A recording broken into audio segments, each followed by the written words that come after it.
ప్రియులారా, కీర్తనకారుడైన దావీదు కీర్తన రాస్తూ ఉన్నట్లుగా మనం చూస్తూ ఉన్నాం. కీర్తనలో ఈ 62వ కీర్తనలో 3వ వచనములో దేవుడైనటువంటి యెహోవా ఎదుట భక్తిహీనులను ఉద్దేశించి దావీదు మాట్లాడుతున్నటువంటి మాట. అక్కడ మనం 3వ వచనములో చదివినట్లయితే, ప్రియులారా, ఎన్నాళ్ళు మీరు ఒకనిపై పడుదురు, ఎన్నాళ్ళు ఒకని పడద్రోయ చూచుదురు అన్నాడు. ఎన్నాళ్ళు మీరు ఒకనిపై పడుదురు, ఎన్నాళ్ళు మీరు ఒకనిని పడద్రోయ చూచుదురు. ఈ వచనాల్లో ఒకడు అని మనం చూస్తూ ఉంటాం, మీరందరూ అని మనం చూస్తూ ఉంటాం. ఒకడు అనగా భక్తుడైన దావీదు, మీరందరూ అనగా శత్రువులు అని మనం గమనించగలుగుతూ ఉంటాం. ఈ మాటల్లో మనం చూస్తూ ఉంటాం, పరిస్థితులు మనం గమనిస్తూ ఉంటాం. ఏ విధంగా పడద్రోస్తారు అని ఆలోచన చేస్తే, ఒరుగుచున్న గోడను ఒకడు పడద్రోయినట్లు అన్నాడు. అదే విధంగా పడబోచున్న కంచెను ఒకడు పడద్రోయినట్లు అన్నాడు. ఒరుగుచున్న గోడ, పడిపోవచ్చున్నటువంటి కంచె, ఏ విధంగా వారు పడద్రోయాలనుకుంటున్నారు అనంటే, దావీదు పరిస్థితి అక్కడ ఎలా ఉందనంటే, ఒరుగుచున్న గోడ వలె ఉంది, పడద్రోయబడుచున్న కంచె వలె ఉంది. అంటే నిలకడ లేదు, స్టెబిలిటీ, ఒక స్టాండ్ అనేది అక్కడ కనపట్ల. మురుగుతూ ఉన్నట్లుగా, పడద్రోయబడుతున్నట్లుగా దావీదు జీవితాన్ని మనం అక్కడ చూస్తూ ఉన్నాం. కనుక రాస్తూ ఉన్నాడు, మీరు ఎన్నాళ్ళ వరకు ఒకరిపై పడినారు, ఎన్నాళ్ళు ఒకరిని పడద్రోయ చూచుదురు. దావీదు పరిస్థితిని మనం చూస్తూ ఉంటాం, మురుగుచున్న గోడ, పడద్రోయబడుచున్న కంచె. కనుక ఇక్కడ మనం చూస్తా ఉన్న 3వ వచనంలో మీరు అని మాట్లాడారు. కాబట్టి ప్రియ దేవుని బిడ్డలారా, వీరందరూ దావీదును టార్గెట్ చేస్తా ఉన్నారు. మీరు అనంటే 3000 మంది అనే మాట మనకు తెలుస్తుంది. దావీదు ఒక్కడే. దావీదును చంపడానికి ఎంతమంది అండి అనంటే 3000 మంది. మీరందరూ ఎన్నాళ్ళ వరకు ఒకరిపై పడుదురు, ఒరుగుచున్న గోడ వంటి వాడనైన నా మీద పడతా ఉన్నారా, పడిపోబో కంచెవలే ఉన్నటువంటి నా మీద పడతా ఉన్నారా, మీరందరూ ఎన్నాళ్ళ వరకు నా మీద పడుదురు అన్నాడు. వారందరూ ఎంతమంది అండి అనంటే, సమూయేలు మొదటి గ్రంథంలో 26వ అధ్యాయం 1వ వచనం చదువుతాం. 1వ వచనం 2వ వచనం. సమూయేలు మొదటి గ్రంథం 26వ అధ్యాయం 1వ వచనం 2వ వచనం మనం చదివితే, అంతటా జీబీయులు గిబియాలో సౌలు వద్దకు వచ్చి దావీదు యెషీమోను ఎదుట అఖీలా మన్యములో దాగి ఉన్నాడని తెలియజేయక, సౌలు లేచి ఇశ్రాయేలీలలో ఏర్పరచబడిన 3000 మందిని తీసుకొని ఈపు అరణ్యములో దావీదును వెతుకుటకు చాలండి జీపు అరణ్యములకు పోయెను. 3000 మంది ఎవరిని వెతుకుటానికి అనంటే, దావీదును వెతుకుటానికి అనే మాట అక్కడ మనం చూస్తూ ఉన్నాం. ఒక్కరిని వెతకటానికి ఎంతమంది అండి అనంటే 3000 మంది. ఇందులో దావీదు యొక్క పరాక్రమాన్ని మనం చూస్తూ ఉంటాం. అనగా నాతో చెప్పాడు సింహాన్ని జీవించానన్నాడు, నాతో చెప్పాడు ఎలుగుబంటిని జీవించానన్నాడు, నా కళ్ళెదరే గొలియాతులు చెప్పాడు. అతడు శూరుడు, అతడు బలశాలి, అతడు పరాక్రమశాలి, అతడు యుద్ధశాలి. కనుక పందరముగా వెళ్తే ప్రయోజనం లేదు కనుక కనుక ఏర్పరచబడిన 3,000 మంది 3,000 మందిని తీసుకొని ఆ ఒక్కరిని వెతకటానికి వెళ్తా ఉన్నాడు. దొరికితే చంపుతాడు. దావీదు దొరికితే ఆ ఒక్కడిని ఈ 3,000 మంది ఏం చేస్తారు అని అంటే చంపుతారు. కనుక దావీదు అంటున్నాడు, ఎన్నాళ్ళ వరకు మీరు నన్ను తరిమెదరు. ఈ సారాంశం ఏంటంటే అంటే ఎన్నాళ్ళ వరకు మీరు నన్ను తరిమెదరు. మీరు అనగా 3,000 మంది, నన్ను అనగా దావీదనే నన్ను. నా స్థితిగతులు ఎలా ఉన్నాయి అని అంటే ఒరుగుచున్న గోడలాగా నేనున్నాను, పడబోవు కంచెవలే నేనున్నాను. ఆదరణ లేదు, ఆశ్రయము లేదు, రక్షణ లేదు, ఎత్తైన కొండ కూడా అక్కడ లేదు. నా పరిస్థితులన్నీ తారుమారుగా ఉన్నాయి. కాబట్టి ఎన్నాళ్ళు మీరు నన్ను పడదురుగా చూచుదురు అని మాట్లాడుతూ ఉన్నారు. వీరందరూ దావీదును చంపాలని దావీదును వెతుకుతూ ఉన్నట్లుగా మనం చూస్తా ఉన్నాం. రెండవదిగా వీరందరూ ఏం చేస్తా ఉన్నారు అంటే 62వ కీర్తన 4వ వచనములో అతని ఔన్నత్యము నుండి ఎక్కడి నుంచి పడదోయాలి? ఒకటి, సజీవులుగా ఉండే నేల నుండి అతన్ని చంపాలి. అంటే అతన్ని చంపాలి, సజీవుడిగా అతను ఉండడానికి వీలు లేదు. రెండవది, అతని ఔన్నత్యము నుండి అతనిని పడద్రోయాలి. ఔన్నత్యం, గొప్పతనం, ఔన్నత్యం, గౌరవ ఘనతలు, ఔన్నత్యం, మహిమ ప్రభావములు. మహిమ ప్రభావములను ఆయన కిరీటముగా ధరింపజేశాడట. ఈ మహిమ ప్రభావములను వీరు పడద్రోయాలని చూస్తా ఉన్నారు. ఆ గౌరవాన్ని వీరు పడద్రోయాలని చూస్తా ఉన్నారు. ఆ ఘనతను, దావీదు ఎలాంటి వాడంటే గరుడు, ఘనత వహించిన వాడు. ఈ ఘనత కలిగిన వారి యొక్క ఔన్నత్యమును పడద్రోయాలని ఈ 4వ వచనములో మనం చదువుతా ఉన్నాం. అతని ఔన్నత్యమును పడద్రోయటకై వారు ఆలోచన చేస్తూ ఉన్నారు. వారి ఔన్నత్యమును, గొప్పతనమును. అందుకే 4వ కీర్తనలో 2వ వచనం అండి. 4వ కీర్తన 2వ వచనములో, నరులారా ఎంత కాలము నా గౌరవమును అవమానముగా మారుస్తున్నారు.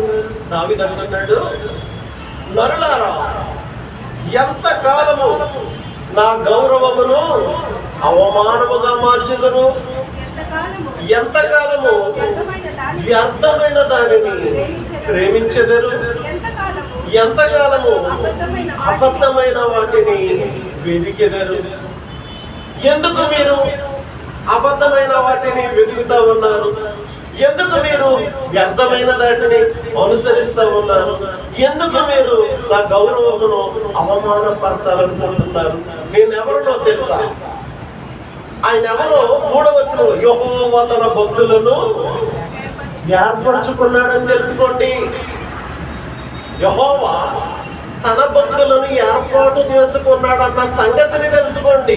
అనగా నేను ఆయన యొక్క భక్తుడను అని చెప్పడానికి, నరులారా ఎంతకాలము నా గౌరవాన్ని అవమానపరుస్తూ ఉంటారు, ఎంతకాలము వ్యర్థమైన దాటిని అనుసరిస్తూ ఉంటారు, ఎంతకాలం అబద్ధమైన వాటిని ప్రేమిస్తూ ఉంటారు, ఎంతకాలం అబద్ధమైన వాటిని వెతుకుతూ ఉంటారు.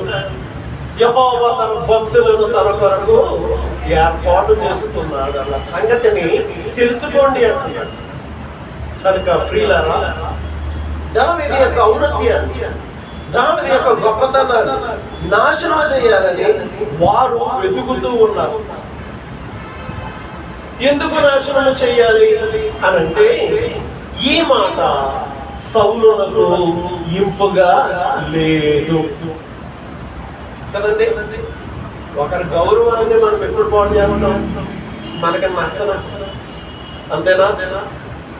వారవలేక, సహించలేక, తట్టుకోలేక, అతని గొప్పదనాన్ని చూసి సహించలేక, దావీదు జీవితంలో కూడా ఎక్కడో గొర్రెల దొడ్లో ఉండేవాడు. వాడు రావటం ఏంటి? ఇశ్రాయేలీల మధ్యలోనికి రావటం ఏంటి? ఈ మధ్యలోనికి వచ్చినోడు గొలియాతును చంపేయటం ఏంటి? మా ఇశ్రాయేలు జనాంగం ఎంతో మంది ఉండగా గొలియాతును ఎదుర్కోలేకపోయామే. వీడు ఎక్కడి నుంచో వచ్చి ఆ గొలియాతుని ఒక రాడుతో కొట్టి చంపేశాడే, అంత ఘనత ఒకటి. రెండవది, ఆనాటి స్త్రీలందరూ దావీదుకు 10,000 కొలది, సౌలుకు 1000 కొలది అని స్తుతులు పాడారే. దావీదుకు 10,000, వాడు కుట్టానికి వెళ్ళి లేదు, సరైన వస్త్రాలు లేవు, అటు స్థితిగతులు వేరు. నేను రాజును, ఇశ్రాయేలుకి మొట్టమొదటి రాజును. కాబట్టి ఆ వాడికి అంత ఘనత ఎందుకు? ఈ మాట సౌలునకు ఇంపుగా సమూయేలు మొదటి గ్రంథం 18వ అధ్యాయము 9వ వచనం చదువుతాం. సమూయేలు మొదటి గ్రంథం 18వ అధ్యాయము చదువుదామండి. కాబట్టి నాట నుండి సౌలు దావీదు మీద విషపు చూపు నిలిపెను కదండి. ఎందుకు నిలిపెను అని ఆలోచన చేస్తే ఈ మాట కదా, ఆ మాటలు సౌలునకు ఇంపుగా ఉండనందున, ఇంపుగా ఉండాలి. మానవుడు ఏం కోరుకుంటాడు? నాకే ఇంపుగా ఉండాలి, నేనే నా పిల్లలే నేనే ఇంపుగా ఉండాలి. ఎదట వారు ఇంపుగా ఉండటానికి వీలు లేదు. ఇక్కడ ఇశ్రాయేలు రాజునైనా నేనే ఇంపుగా కనపడాలి ప్రజల్లో. ఇప్పుడు దావీదు ఇంపుగా కనపడుతున్నాడు. కారణం ఏంటంటే ఆ స్త్రీలందరూ ఏం చేశారట? గాన ప్రతిగానాలు చేశారంటండి. 6వ వచనంలో 7వ వచనంలో మనం చూస్తే ఆ ఊళ్ళన్నిటిలో నుండి వచ్చారట. ఎక్కడి నుంచి వచ్చారు? ఊళ్ళన్నిటిలో నుండి సిటీకి వచ్చేసి వాళ్ళు ఏం చేస్తా ఉన్నారు అని అంటే తంబురలతోనూ సంభ్రములతోనూ వాద్యములతోనూ పాడుచు నాట్యమాడుచు రాజైన సౌలును ఎదుర్కొనుటకే వచ్చేవి. ఆ స్త్రీలు గాన ప్రతీకారములు చేయుచు వాయించుచు. ఇంతవరకు బాధ్యం కదా. ఎవరిని ఎదుర్కొనడానికి వచ్చారు? సౌలును ఎదుర్కొంటానికి. ఎక్కడి నుంచి వచ్చారు? ఊళ్ళన్నింటిలో నుంచి వచ్చారు. ఏం పట్టుకు వచ్చారు? వాయిద్యాలు, తంబురాలు, సంబరాలు అన్ని పట్టుకుని వచ్చారు. వచ్చి ఏం చేస్తున్నారు? పాటలు పాడుతున్నారు. ఎలా పాడుతున్నారు కదా? సౌలుకు 1000 కొలదియు, దావీదుకు 10,000 కొలదియు కదండి. దావీదుకు 10,000 కొలది అని వారు ఏం చేస్తా ఉన్నారంటే హతము చేశారని చెప్పి స్తుతులు చెల్లిస్తున్నారట. ఈ మాటలు సౌలునకు ఎందుకంటే దావీదును చంపాలనుకున్నాడు. ఒక వ్యక్తి మీద అంత ద్వేషం, అంత అసూయ ఎందుకు వచ్చింది?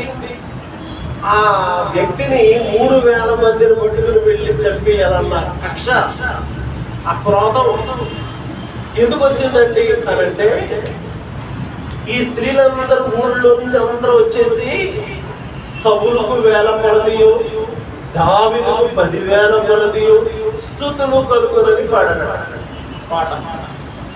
ఈ పాట సౌలు రాజునకు ఇంపుగా లేనందున నాట నుండి సౌలు మీద విషపు చూపు, నాట నుండి సౌలు మీద విషపు చూపు చూపాను అని అక్కడ రాయబడ్డారు. నాట నుండి ఎప్పుడైతే వారు పాడారో ఆ రోజు నుండి సౌలుకు ఏం కలిగింది అని అంటే దావీదు మీద ఈర్ష్య కలిగింది, ద్వేషం కలిగింది, విషపు చూపు చూశాడు. అంతేకాకుండా అతను ఏం చేస్తా ఉన్నాడు? 11వ వచనంలో, ఒకప్పుడు సౌలు చేతిలో ఒక ఈటె ఉండగా దావీదును పొడిచి గోడకు అలా బాణం విసిరితే అది ఎక్కడ పెట్టుకోవాలి? ఆ బాణంతో అలా ఉంటుకోవాలన్నమాట. ఆ ఈటె ఆ గోడకు అలా దిగిపోయి ఆ ఈటె గోడలోనికి దిగిపోవాలి. ఈ గోడ మీద ఎవడం వేలాడాలి ఇప్పుడు? దావీదు. అంటే ఈటే దావీదు మీద నుండి గోడలో కూర్చోపోవాలి. అలా ఎన్నిసార్లు? 2 సార్లు విసిరాడు. అయితే దావీదు తప్పించుకొని అక్కడ నుండి పారుతూ జీపు అరణ్యంలోనికి వెళ్ళిపోతే 3000 మందిని పట్టుకుని సౌలు అతనిని చంపటానికి వెళ్ళినట్లుగా మనం చూస్తా ఉంటాం. కనుక ఇక్కడ అంటున్నాడు, అతని గౌరవాన్ని పాడు చేస్తా ఉన్నాడు, అదే సమయంలో అతనిని చంపడానికి ప్రయత్నం చేస్తా ఉన్నాడు. కాబట్టి దావీదు అంటాడు, మీరు ఎన్నాళ్ళ వరకు ఒకరిని పడద్రోయ చూచుదురు? ఎన్నాళ్ళ వరకు మీరు ఒరుగుచున్న గోడను ఒకడు పడద్రోయినట్లు, ఒరుగుచున్న కంచెను ఒకడు పడద్రోయినట్లు మీరు పడదోస్తారు అని మాట్లాడుతూ, ఎన్నాళ్ళ వరకు నా గౌరవమును అవమానముగా మార్చదు అని ఇక్కడ భక్తుడైన దావీదు దేవుని సన్నిధిలో మాట్లాడుతున్నట్లుగా మనం చూస్తా ఉంటాం. మనం ఆలోచన చేస్తే 4వ వచనంలో 62వ కీర్తన 4వ వచనం, వారు తమ నోళ్లతో శుభవచనములు పలుకుచు అంతరంగములో ఏముందంటే దూషించేవారు. అంతరంగములో ఏముందంట? దూషణ ఉంది. వారు తమ నోళ్లతో శుభవచనములు పలుకుచు అంతరంగములో దూషించువారు. తమ నోళ్లతో శుభవచనాలు. ఏమండి బాగున్నారా? ఎలా ఉన్నారు కదా? తొందరలండి అని చెప్పేసి మాట్లాడేస్తూ లోపల ఏముంది? దూషణ ఉంది అన్నాడు. లోపల ఏముంది అని అంటే దూషణ ఉంది. కారణం వారి హృదయంలో సంథింగ్ ఉంది. తట్టుకోలేని బాధ, తట్టుకోలేని అసూయ, తట్టుకోలేని ఈర్ష్య, తట్టుకోలేని ద్వేషం. ఈ సౌలు జీవితంలో మనం చూసినట్లయితే ఈ మాటలు ఎవరిని ఉద్దేశించి దావీదు మాట్లాడుతున్నాడు? సౌలును ఉద్దేశించి. ఒరిగిపోవచ్చున్న గోడ వలె ఎవరున్నారు? దావీదు ఉన్నాడు. ఒరిగిపోవచ్చున్న కంచె వలె ఎవరున్నారు? దావీదు ఉన్నాడు. ఈ కంచెను పడద్రోసేవారు ఎవరు? సౌలును అతని సేవకులు. ఎంతమంది అని చెప్తున్నాం? 3000 మంది. వారు హెడ్ అయినటువంటి ఈ యొక్క సౌలు ఎలా మాట్లాడతాడో చెప్తా ఉన్నాడు. వారు అని మాట్లాడుతూ హృదయంలో ఏముందన్నాడు? హృదయంలో ఏముందట? 4వ వచనంలో, వారు తమ నోటితో శుభవచనములు పలుకుచు, అంటే హృదయములో దూషించుదురు. 2 కార్యాలు జరుగుతున్నాయి. నోరు పలకరిచ్చేస్తా ఉంది, లోపల అంతరంగంలో హృదయం ఏం చేస్తుంది? చూడు అంటుందేమో కదా. కనుక ఆలోచన చేయండి. ఇంకా కొంచెం బాగా అర్థం అవడానికి 28వ కీర్తన వద్దాం. 28వ కీర్తన 3వ వచనంలో 2వ భాగం. వారు దుష్టాలోచన హృదయంలో ఉంచుకొని తన పొరుగు వానితో సమాధానముగా మాట్లాడుదురు. ఏ ఆలోచన హృదయంలో ఉంచుకొని? వారు దుష్టాలోచన హృదయంలో ఉంచుకొని పొరుగు వానితో సమాధానంగా మాట్లాడుతారు. నోటితోనేమో సమాధానమైన మాటలు, నోటితోనేమో మంచి మాటలు, కానీ లోపడేముందండి అంటే దుష్టాలోచన ఉంది అన్నాడు. లోపల దుష్టాలోచన ఉంది. వారి అంతరంగములో దుష్టాలోచన ఉంది. కనుక ఈ మాటలు మనం ఆలోచన చేస్తే ఒకసారి సమూయేలు మొదటి గ్రంథం 24వ అధ్యాయంలో సౌలు దావీదుకు దొరికిపోయాడు. సౌలు ఎవరైనా ఏమయ్యాడు? దావీదుకు దొరికిపోతే దావీదు ఏం చేశాడు అంటే అతని వస్త్రపు చెంగు వెనక నుండి వెళ్ళి వస్త్రపు చెంగు కోసుకుని పట్టుకుని వెళ్ళిపోయి, రాజా నువ్వు నాకు దొరికావు, కానీ నేను నీ అందు కనికరించి ప్రేమించి నేను నీ యందు కనికరించి నిన్ను చంపకుండా నీ వస్త్రపు చెంగు మాత్రమే కోసింది అన్నాడు. చూడండి 10వ వచనం 24 ఆలోచించుము యెహోవా నిన్ను ఎలా గుహలో నా చేతికి అప్పగించెనో నీ కండ్లారా చూసిదియే. కొందరు నిన్ను చంపమని నాతో చెప్పినను నేను నీ యందు కనికరించి ఇతడు యెహోవా చేత అభిషేకము నొందినవాడు కనుక నా ఏలిన వారిని చంపనని నేను చెప్పితిని కదండి. వారు దురాలోచన కలిగి ఉన్నా, వారు దావీదును పడద్రోయాలని చూస్తున్నా, వారు దావీదు యొక్క గౌరవాన్ని లేకుండా చేయాలని అనుకుంటున్నా, దావీదు అంటున్నాడు, అయ్యా ఒకలో దేవుడు నిన్ను నా చేతికి అప్పగించాడు.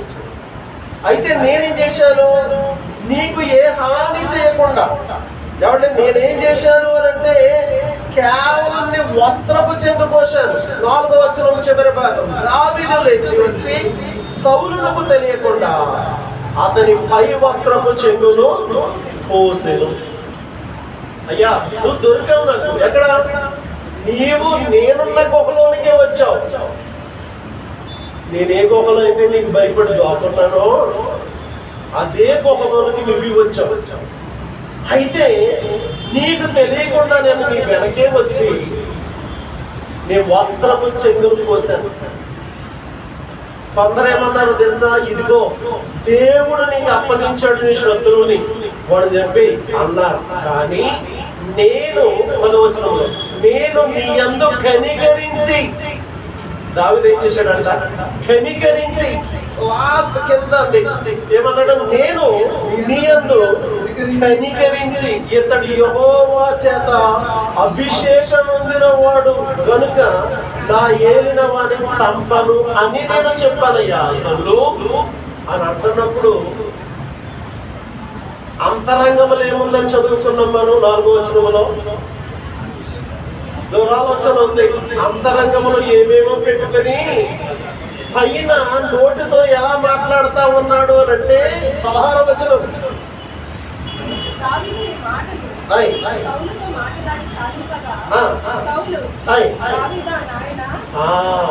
ఇది ఎలాంటి మాట కదా, నోటితో మాట్లాడుతున్నాడు. అదే 52వ కీర్తనలో 4వ వచనంలో అంటాడు, వారు తమ నోటితో శుభవచనములు పలుకుచు. దావీదా నాయనా అన్నాడు. నోటితో శుభవచనం ఏంటండి అని అంటే దావీదా నాయనా అని మొదలుపెట్టి ఏడ్చి, చూడండి చదవ, దావీదా నాయనా ఈ పలుకు నీదేనా అని దగ్గరగా ఏడ్చి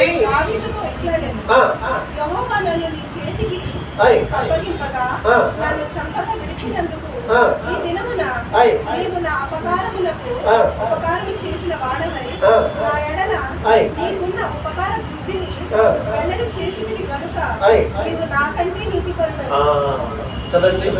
లోపల దోషం ఉంది. మీరు గమనించారా? 42వ కీర్తన 4వ వచనంలో వారు తమ నోటితో శుభవచనములు, దావీదా నాయనా, ఒకడు తనకి శత్రువు దొరికితే విడిచిపెడతాడా?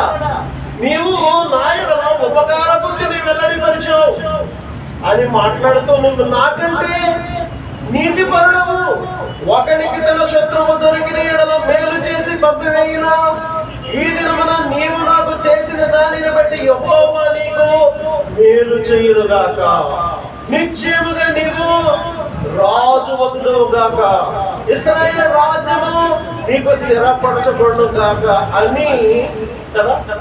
ఏ వచనాలు? శుభవచనాలు. నోటితో శుభవచనాలు కలుగుతున్నాడు. అంతరంగంలో ఏముంది? దోషణ. వీడికి దొరికేసానా నేను, వీడు వస్తుంది కోసం వీడ ఆడిగా దొరికినంత బాగున్నాం. ఇవేంటి దోషం మాట. లోపల చాలా మంది కానీ పైకి ఎలా మాట్లాడుతున్నారు? నాయనా దావీదా ఈ పలుకు నీదేనా? అమ్మో నీవు నీ ఉపకార బుద్ధిని వెల్లడి చేశావు. ఎవరికైనా శత్రువు దొరికితే విడిచిపెడతాడా?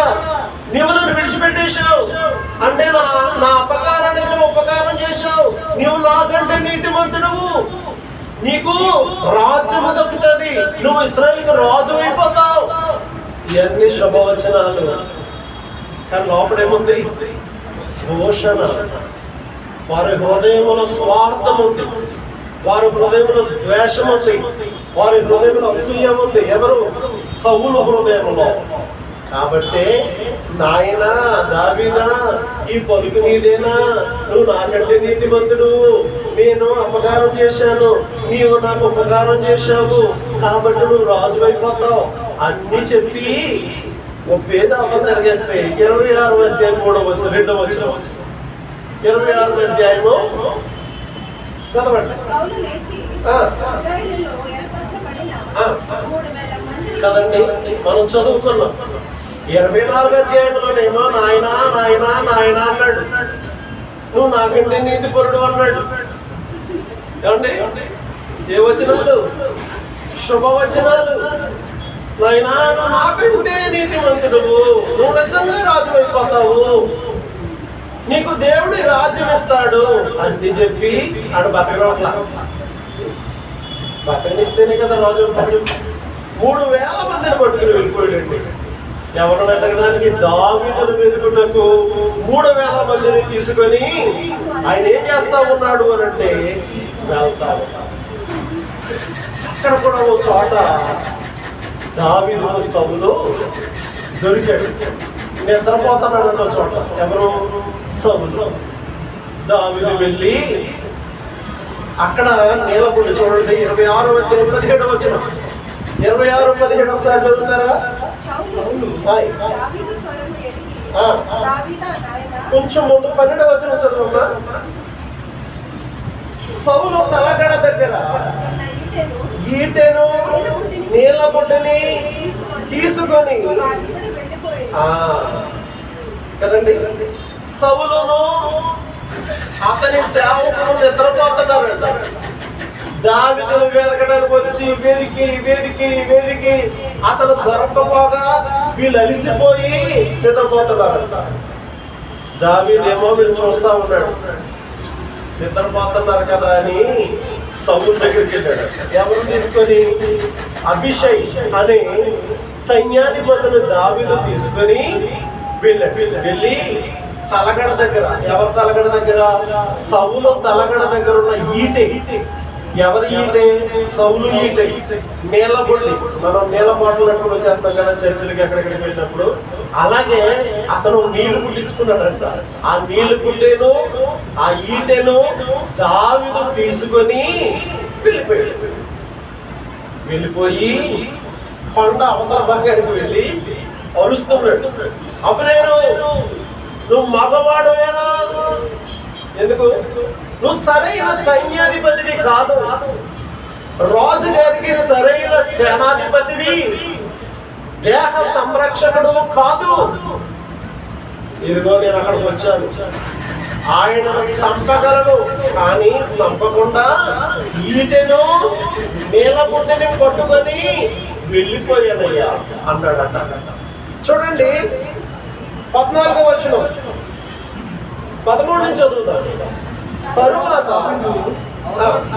అవతలకు పోయి, కొండ అవతలకు పోయి దూరమునున్న ఎడమ లేకపోతే వాళ్ళు వచ్చేస్తారు. అక్కడ 3000 మంది. కాబట్టి ఆ కొండ అవతలకు వెళ్ళి దూరంగా ఉండి అరుస్తున్నాడు. జనులను అబ్నేరు నువ్వు మాట్లాడవా? కేకలు వేసి రాజును నిద్ర లేపు నీవు ఎవడవని అడిగాను.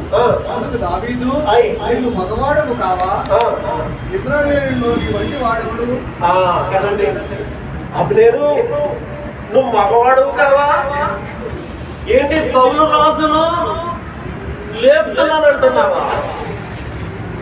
నువ్వు సరిగ్గా కాపలా కాసావా అని మాట్లాడుతూ యజమానుడు రాజునకు ఎందుకు కాపు కాయకపోతివి కదండి, నీ యజమానుడకు రాజునకు నువ్వెందుకు కాపు కాయకపోతివి? నీకు యజమానుడకు రాజును సంహరించడకు జనులలో ఒకడు చేరువకు వచ్చేనే. ఆ ఒకడే దావీదు. ఒకడు చేరుకు వచ్చాడే, వచ్చి ఈటి పట్టుకుపోయాడే, వచ్చి నీళ్ళ పుట్టుకు పట్టుకుపోయాడే అని మాట్లాడుతూ ఉన్నాడండి. అలా మాట్లాడుతూ చూడండి 16వ వచనం చదివి, అతని తలగడ యొద్దనున్న నీళ్ళ పుట్టు ఎక్కడున్నదో చూడు అన్నాడు. అతని ఈట ఎక్కడుందో చూసుకో, మీ యజమానుడైన రాజు యొక్క నేల గుడ్డ ఎక్కడుందో చూసుకో, అది నేను పట్టుకుపోయాను అన్నాడు. ఈ మాటలు అనేటప్పటికండి సౌలు రాజు గారికి వినపడ్డాయి. 17వ వచనం, సౌలు దావీదు స్వరము ఎరిగి కదా ఇందాక మనం చదువుకున్నాం, సేమ్ డైలాగ్ రిపీట్. 24:16 వచనం, దావీదా నాయనా ఈ స్వరం నీదేనా, అయ్యో నువ్వు రాజు అయిపోతావు అన్నాడు కదండి, చదువుకున్నాం కదా. ఇప్పుడు సేమ్ డైలాగ్ మళ్ళా రిపీట్ అవుతుంది, దావీదా నాయనా చదవండి, ఇది నీ స్వరమే కదా.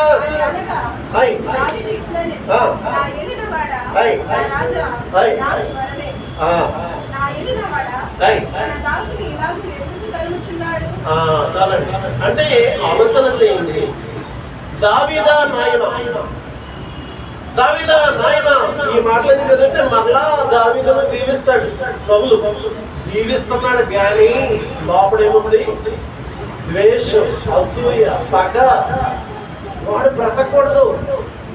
దావీదా నాయన అంటున్నాడే కానీ ఈ 62వ కీర్తన 4వ వచనంలో వారు నోటితో శుభవచనములు పలుకుదరు కానీ వారు అంతరంగం ఎలా ఉందన్నాడు? వారు అంతరంగంలో దూషించేదరు. ఆలోచన చేస్తున్నారా? కనుక దేవుని పెట్టాలి. ఇదేదో దావీదులే, అదేదో సౌలులే అయ్యా అన్నాడంట, అది కాదు. 7 దినాల్లో మన చుట్టూ ఉంటారు, కుటుంబాల్లో ఉంటారు, సంఘాల్లో ఉంటారు, సమాజాల్లో ఉంటారు, ఉద్యోగాల్లో ఉంటారు, ఊర్లో ఉంటారు, గ్రామాల్లో ఉంటారు, ఎక్కడైనా ఉంటారు. ఇలాంటి మంచి చీర కట్టుకో, ఏం కట్టుకో, మంచిది ఏమొద్దు, మంచి చీర కట్టుకో, ఓ 10,000 రూపాయలు ఖర్చు పెట్టుకో, మంచి చీర కట్టుకో. అప్పుడు ఆ వీడియోగ్రఫీ వీడియో ఎక్కడ ఉందో ఒకటి పెట్టుకోవాలి కూడా. రేపు వీడియో తీయని మంచి చీర కట్టుకున్నారు కదా, వెళ్తాను, వాళ్ళు ఏమైపోతారు, మీరు నా తోటకు తోరమూలకి అని చెప్పాలి. వాడు చేస్తాడు ఆ మాట్లాడాలి. ఇక్కడ వాడు చూపు కానీ లోపల ఒకటి మాట్లాడతారు, చాలా బాగోలేదు, ఎంత బాగుంది, అక్కడ కొన్నావు, నువ్వు కాబట్టి కట్టేసాను, కాబట్టి కట్టేసాను, కాబట్టి నీకు కాబట్టి బాగుంది, నీకు అన్నట్టు ఇలాగా అనకూడదేమో అందుకే అనట్లేదు. ఏమంటే అన్ని చక్కగా స్వీట్ గా మాట్లాడతారు కానీ లోపల పక్క ఉండి అక్కడ వాళ్ళకి కావలసిన దగ్గరికి వెళ్ళి ఈ బగబగలన్నీ కట్టేస్తారు. ఏమని మనుషుడు అది ఇప్పుడు వాళ్ళు చాలా గౌరవంగా మాట్లాడుకుంటున్నాడు చూస్తుందో తెలుసా అంటే ఆలోచన చేయండి. ఒక ఇల్లు చూసినా కానీ వాళ్ళు ఇల్లు చూడు, వాళ్ళు ఫ్రిడ్జ్ చూడు, వాళ్ళు ఏసీ చూడు, డబ్బులు ఫ్రిడ్జ్ అంట, అదంట, ఇదంట, వాళ్ళ బట్ట చూడు, వాళ్ళ బట్ట చూడు అంటే పైకి బాగానే మాట్లాడతారు. అది మనం చాలా జాగ్రత్తగా ముందే గ్రహించి ఒకళ్ళ దగ్గరికి మనం మాట్లాడటానికి వెళ్ళేటప్పుడు అమ్మో ఇలాగ పోతారేమో అని ఫస్ట్ మనలో మనం క్వశ్చన్ వేసుకుని మాట్లాడటం నేర్చుకోవచ్చు. నేను అలాగే ఉంటాను. ముందు మనలో మనం ఇప్పుడు ఇలాగ అంటారేమో అనుకునే అంటారు. కాబట్టి ప్రియులారా గమనించండి, ఇది సహజం. బైబిల్లో దావీదుగా జరిగింది, యేసుప్రభువుగా జరిగింది, చాలా మంది జరిగాయి. మన జీవితాలు ఎందుకు జరుగుతాయి. కాబట్టి వారు ఈ 28వ కీర్తన 3వ వచనంలో కూడా ఏమన్నాడు? వారు హృదయంలో అంటే ఏం పెట్టుకుంటారంట? 28వ కీర్తన చూడండి ఒకసారి 3వ వచనంలో, వారు వారి దుష్టాలోచన హృదయంలో ఉంచుకొని తన పొరుగు వారితో సమాధానముగా మాట్లాడుతారు. దావీదు జీవితంలో అదే జరిగినట్లుగా మనం లేఖనాలను చూస్తూ ఉన్నాం. కనుక ప్రియ దేవుని బిడ్డ, లోకంలో జీవిస్తున్నటువంటి మనము చాలా జాగ్రత్తగా ఉంటారు. 55వ కీర్తన చూడండి, 55వ కీర్తన 21వ వచనములో అదనమాట, వారి నోటి మాటలు వెన్నవలే, అదనమాట మృదు, ఎంత సాఫ్ట్గా ఉంటాయో మాటలు కదండి. నేను అట్లేసమా బైబిల్ అంటుంది, నేను ఎక్స్ప్లెయిన్ చేస్తున్నాను అంతే. వారి నోటి మాటలు ఎంత స్పీడ్ ఉంటాయో మళ్ళీ మాట్లాడారు. వారి నోటి మాటలు వెన్న ఏమంటే కదమ్మా,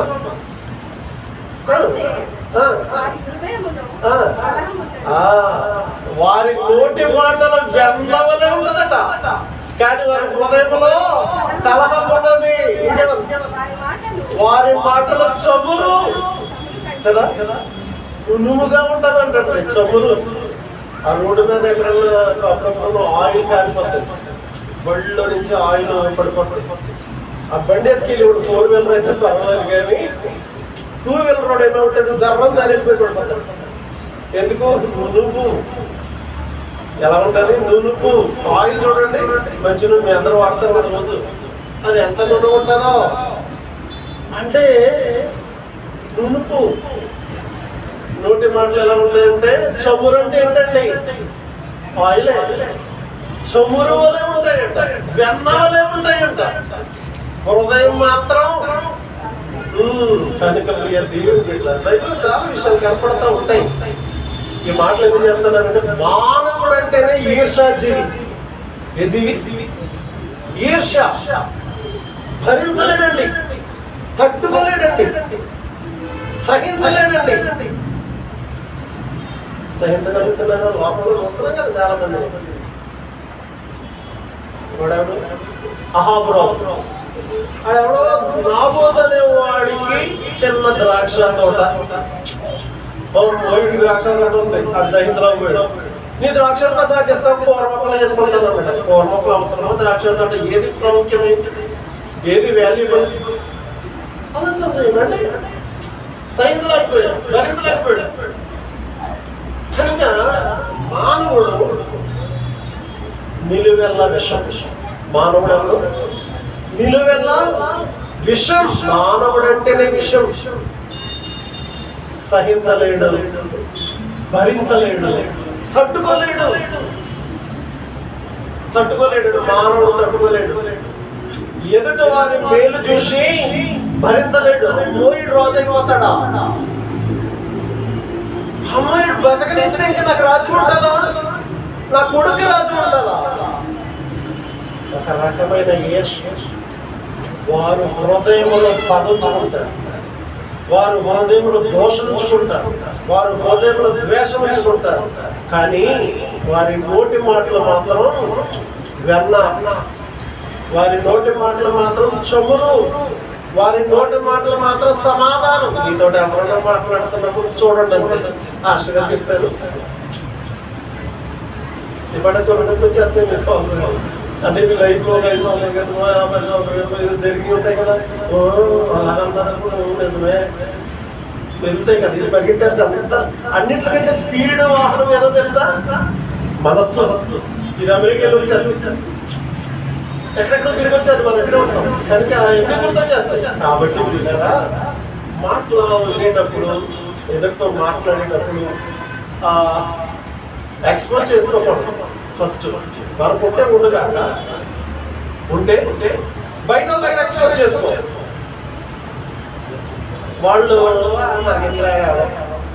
కదా, అదే మన సమాజంలో కానీ, సంఘంలో కానీ, కుటుంబాల్లో కానీ చాలా జాగ్రత్త కలిగి ఎంత తగ్గితే మన మీద ఈర్ష ఉండదు అని గమనించవలసిందిగా కోరుతా ఉన్నాను. దావీదు జీవితంలో అలాగే జరిగినట్లుగా మనం చూస్తూ ఉంటాం. కనుక దావీదు మాట్లాడుతున్నాడు చూడండి. ఇవన్నీ చెప్పుకుంటూ మరి ప్రతి వచనం వివరించాలంటే సమయం లేదు కనుక ఇప్పుడు దావీదు ధైర్యంగా ఉన్నాడు. వారు అసూయపడుతున్నారు, తరుముతున్నారు, పడద్రోయబడే కంచెను ఒకడు పడదోసేటట్లుగా వారు ఉంటున్నారు. పడదవేయబడే గోడలు, ఉరిగిపోయిన గోడలు కూడా పడదోసేటట్టు వారు ఉంటున్నా, వారి మాటలు చెమురుగా ఉన్నా, వారి మాటలు వెన్నలాగా ఉన్నా, లోపల దోషణ ఉన్నా, లోపల ఎంత కష్టం వారికి ఉన్నప్పటికీ కూడా దావీదు ఎవరు నమ్మాడట? ఈ 62వ కీర్తనలో ఒక మాట ఉంది, మొదటి వచనం, నా ప్రాణం దేవుని నమ్ముకొని, కదండి, నా ప్రాణం ఏమైందయ్యా అంటే దేవుని నమ్ముకొని మౌనముగా ఉన్నది. దేవుని నమ్ముకుంది కనుక నా ప్రాణం లేదు, అలజడ లేదు. వారు దేవుని నమ్ముకున్నారు. 10వ వచనములో బలత్కారమును నమ్ముకున్నారు.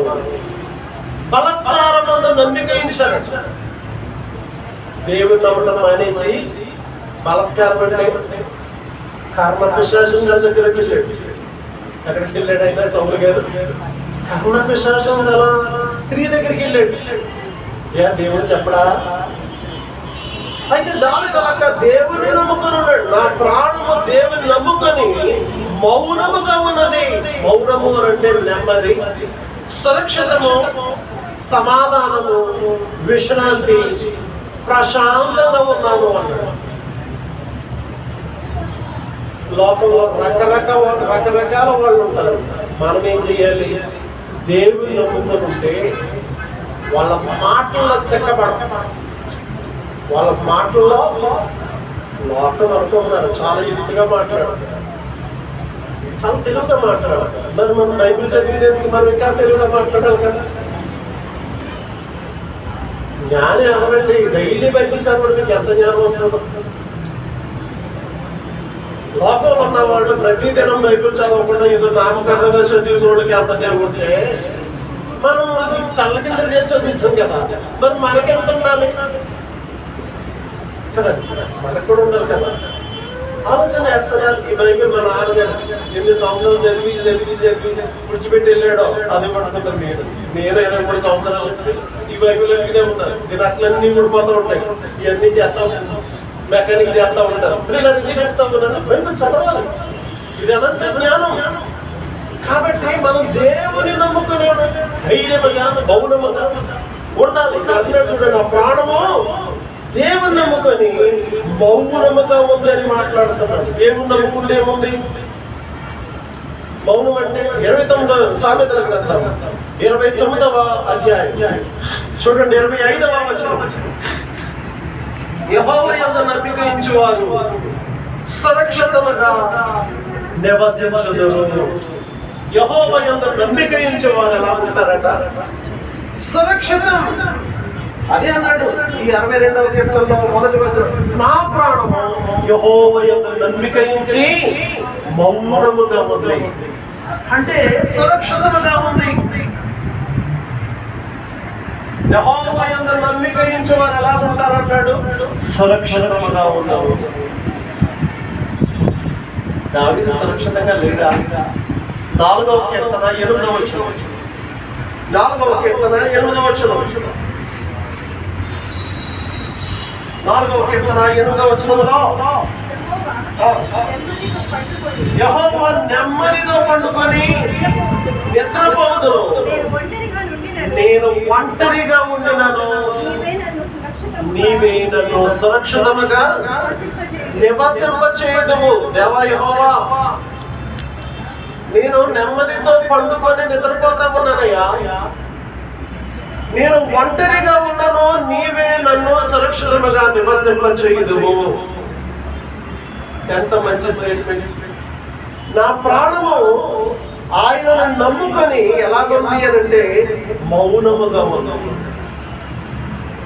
తరిమేవారు ఉన్నారు, పడద్రోసేవారు ఉన్నారు, చంపాలని ఎదురు చూసేవారు ఉన్నారు, ఈర్ష్యపడేవారు ఉన్నారు. అయితే దావీదు ఎలాగున్నాడు అని అంటే దేవుని నమ్ముకొని మౌనముగా ఉన్నట్లుగా మనం చూస్తా ఉన్నాం. నమ్ముకొని మౌనముగా ఉన్నాడట. ఆయనే నాకు రక్షణ.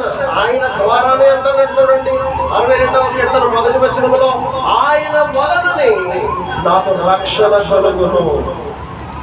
ఆయనే నా ఆశ్రయ దుర్గము, ఆయనే నా రక్షణ, ఆయన నేను అంతగా కదలించబడను. ఒకవేళ కదలింపబడాలి అని అనుకున్నా అంతగా కదలించబడను అన్నవాడు 8వ వచనంకి వచ్చినవాడికి ఏమన్నాడంటే,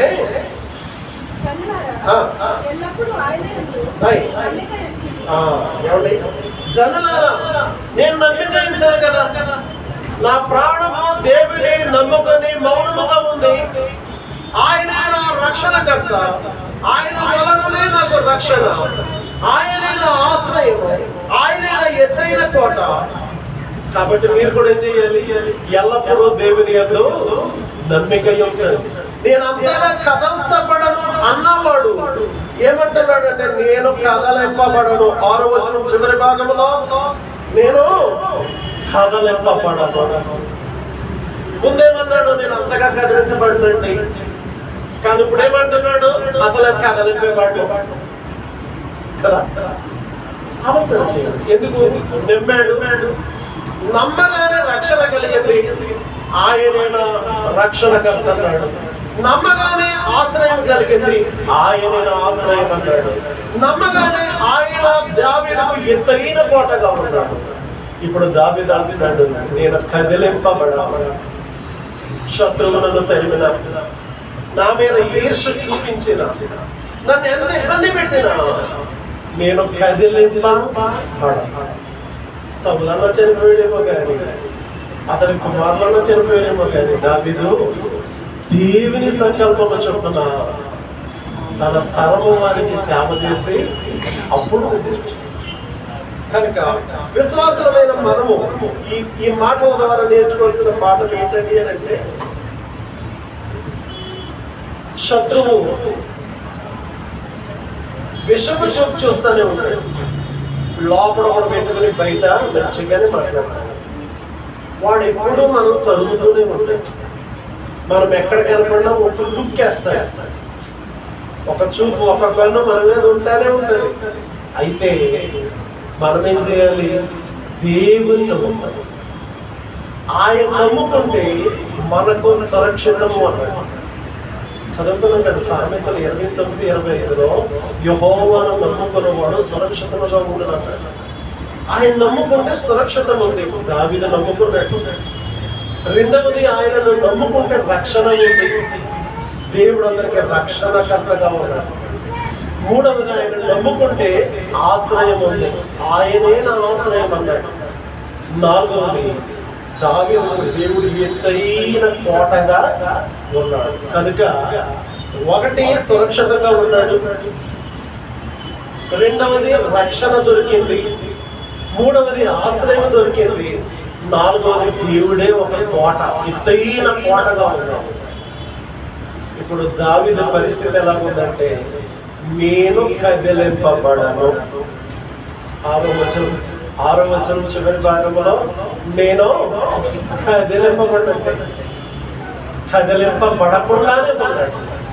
కనుక విశ్వాసులారా, లోకంలో జీవిస్తున్నాం. దేవుని నమ్ముకోండి, ఆయన రక్షణకర్తగా ఉంటాడు. దేవుని నమ్ముకోండి, సురక్షితంగా ఉంటాం. దేవుని నమ్ముకోండి, ఆశ్రయంగా ఉంటాడు. దేవుని నమ్ముకోండి, ఆయనే మనకి ఎత్తైన కోటగా ఉంటాడు. అప్పుడు మనము కదల్చబడకుండా ఎంత కాలమైనా మనము సర్వ సమృద్ధిలోనికి నడిపించబడతాం. దేవుడి మాటలు దీవించి ఆశీర్వదించును కాక.